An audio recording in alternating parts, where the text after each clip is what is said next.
प्यारे विद्यार्थियों, आपका डॉक्टर शाही क्लास में स्वागत है। कैसे हैं आप? मुझे पूरा विश्वास है आप कुशल मंगल होंगे। इससे पूर्व मैंने मल्हार हिंदी पाठ्य पुस्तक के अंतर्गत पाठ एक मातृभूमि कविता की व्याख्या समझाई थी। मुझे पूरा विश्वास है आप व्याख्या को भली भांति समझ गए होंगे, उस पाठ को भली भांति समझ गए होंगे। अब हम उस पाठ के अभ्यास कार्य को समझेंगे, यानी उसके एक्सरसाइज को समझेंगे। ठीक है, समझे? तो पाठ से के अंतर्गत मेरी समझ से इसमें 2 प्रश्न दिए गए हैं, क और ख। हम इन्हें समझते हैं। क के अंतर्गत पहला प्रश्न है, नीचे दिए गए प्रश्नों का सटीक उत्तर कौन सा है, उसके सामने तारा बनाइए। प्रश्न है, हिंद महासागर के लिए कविता में कौन सा शब्द आया है? तो इसमें 4 विकल्प दिए गए हैं, चरण, वंशी, हिमालय और सिंधु। तो इसके लिए सिंधु शब्द आया है। सिंधु कहते हैं सागर को, तो यहाँ हिंद महासागर है, तो हिंद महासागर यानी सिंधु शब्द सही है। दूसरा है, मातृभूमि कविता में मुख्य रूप से भारत की प्रशंसा की गई है, एक विकल्प। भारत के महापुरुषों की जय की गई है, दूसरा विकल्प। भारत की प्राकृतिक सुंदरता की सराहना की गई है, तीसरा विकल्प। और भारतवासियों की वीरता का बखान किया गया है, ये चौथा विकल्प। अभी 4 विकल्प में से सही विकल्प कौन सा है? तो यह होगा भारत की प्रशंसा की गई है। मुख्य रूप से भारत की प्रशंसा की गई है, क्योंकि भारत की प्रशंसा के अंतर्गत ही बाकी तीनों विकल्प आ जाएंगे। क्योंकि भारत की प्रशंसा यानी भारत के महापुरुषों की जय, भारत की प्राकृतिक सुंदरता की सराहना, भारतवासियों की वीरता का बखान, ये तीनों विकल्प आ जाएंगे। तो सही विकल्प है भारत की प्रशंसा की गई है। प्यारे विद्यार्थियों, मिलकर करें मिलान। इसके अंतर्गत शब्द दिए गए हैं और उनके अर्थ को हमें समझना है। तो यहाँ शब्द है और अर्थ है। तो देखिए, पहला शब्द है हिमालय। तो हिमालय के साथ सही मिलान क्या होगा? भारत की उत्तरी सीमा पर फैली पर्वतमाला। इसके बाद दूसरा है त्रिवेणी। त्रिवेणी है 3 नदियों की मिली हुई धारा, यानी संगम, जहाँ गंगा, यमुना और सरस्वती आपस में मिलती हैं। तीसरा है मलय पवन। मलय पवन यानी दक्षिणी भारत के मलय पर्वत से चलने वाली सुगंधित वायु। चौथा है सिंधु। सिंधु यानी समुद्र, एक नदी का नाम। सिंधु समुद्र को भी कहते हैं और एक नदी है सिंधु नदी। गंगा, यमुना पांचवा है, यह है भारत की प्रसिद्ध नदियाँ। इसके बाद छठवां है रघुपति। मिलान करेंगे तो होगा श्री रामचंद्र का एक नाम, दशरथ के पुत्र। श्री राम जी को रघुपति भी कहते हैं। सातवां है श्री कृष्ण। श्री कृष्ण यानी वसुदेव के पुत्र वासुदेव। श्री कृष्ण को वासुदेव भी कहते हैं। आठवां है सीता। सीता यानी जनक की पुत्री जानकी। नौवां गीता। गीता यानी एक प्रसिद्ध और प्राचीन ग्रंथ श्रीमद् भगवत गीता, जिसमें वे प्रश्न उत्तर और संवाद हैं जो महाभारत में श्री कृष्ण और अर्जुन के बीच हुए थे। और 10वां है गौतम बुद्ध, यानी एक प्रसिद्ध महापुरुष, बौद्ध धर्म के प्रवर्तक। बौद्ध धर्म के प्रवर्तक हैं गौतम बुद्ध। तो इस तरह से 10 शब्द दिए हैं, इनके अर्थ भी 10 हो गए।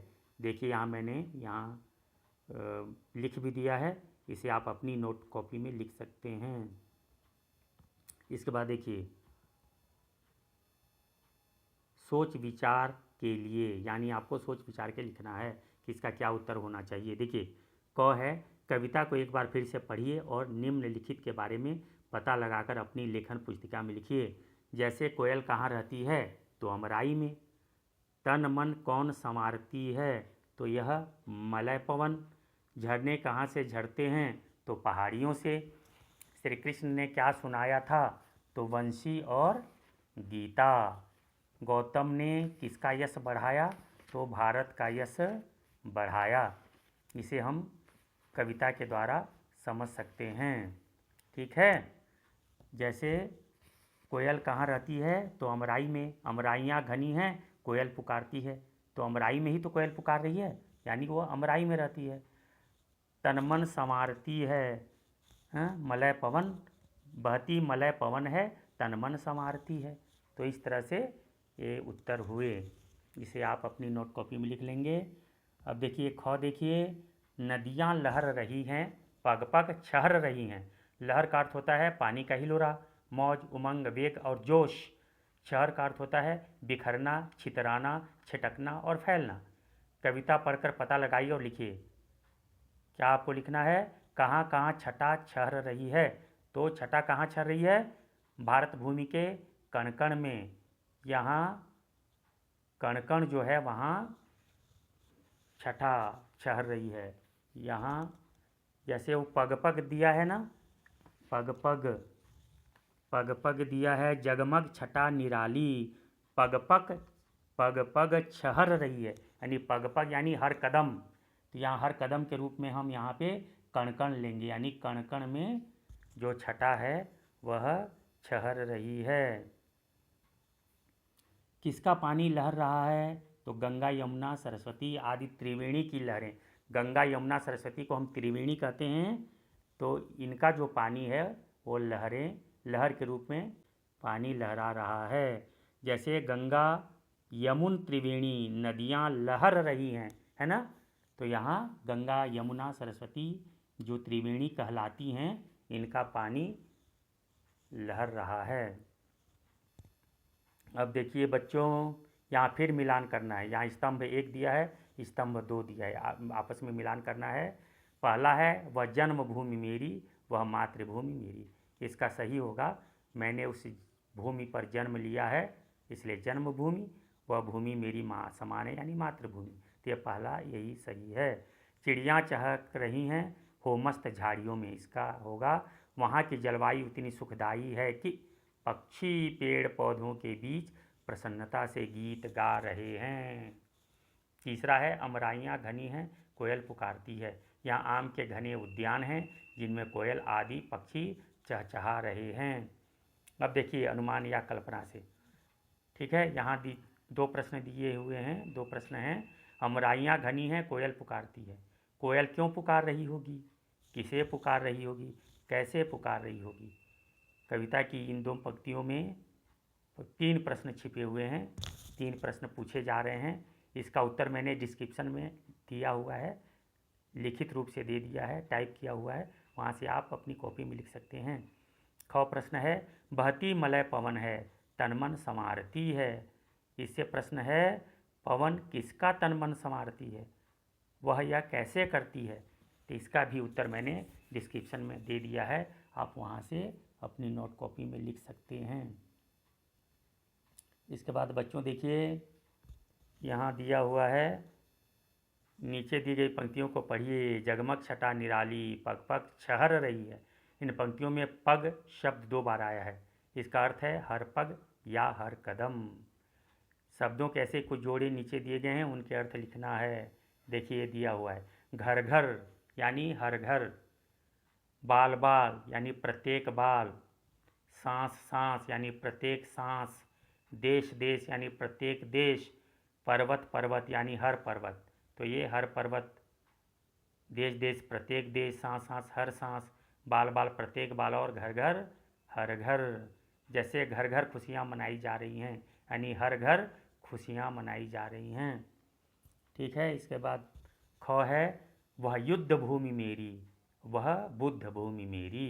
कविता में भूमि शब्द में अलग अलग शब्द जोड़कर नए नए शब्द बनाए गए हैं। आप भी कुछ नए शब्द बनाइए, उनके अर्थ पता कीजिए।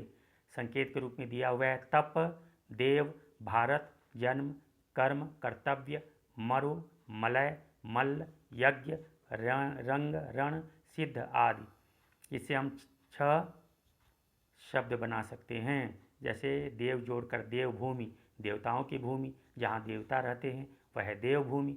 जन्मभूमि, जहाँ जन्म लिया है वह जन्मभूमि है। मरुभूमि, जहाँ मरु स्थल है, जहाँ मरु है यानी बालू है, रेत है, उसे कहते हैं मरुभूमि। मलय भूमि, मलय पर्वत के अंचल को, क्षेत्र को मलय भूमि कहते हैं, जहाँ से मलय पवन बहती है। यज्ञ भूमि, जहाँ यज्ञ हो रहा हो उस भूमि को यज्ञ भूमि कहते हैं। रणभूमि, जहाँ रण हो उसे रणभूमि कहते हैं। ठीक है बच्चों, अब देखिए पाठ से आगे। यहाँ पर वाद्य यंत्रों के नाम दिए गए हैं इस शब्द जाल के द्वारा। ठीक है, तो चलिए आगे हम देखते हैं कि इसमें वाद्य यंत्रों के कौन कौन से नाम छिपे हुए हैं। तो देखिए यहाँ हमने उन छिपे हुए नामों को खोज निकाला है। पहला शब्द है अलगोजा, जो अ से शुरू हुआ है अलगोजा। बी से शुरू हुआ है बीन। बा से शुरू हुआ है बांसुरी। सी से शुरू हुआ है सिंगी। श से शुरू हुआ शहनाई। ना से नाद स्वरम। भंग से भंग कोरा। शंख से शंख। ये 8 शब्द हैं। ये 8 शब्द वहाँ छिपे हुए थे जो हमने खोज निकाले हैं। आप इसे अपनी नोट कॉपी में लिख सकते हैं।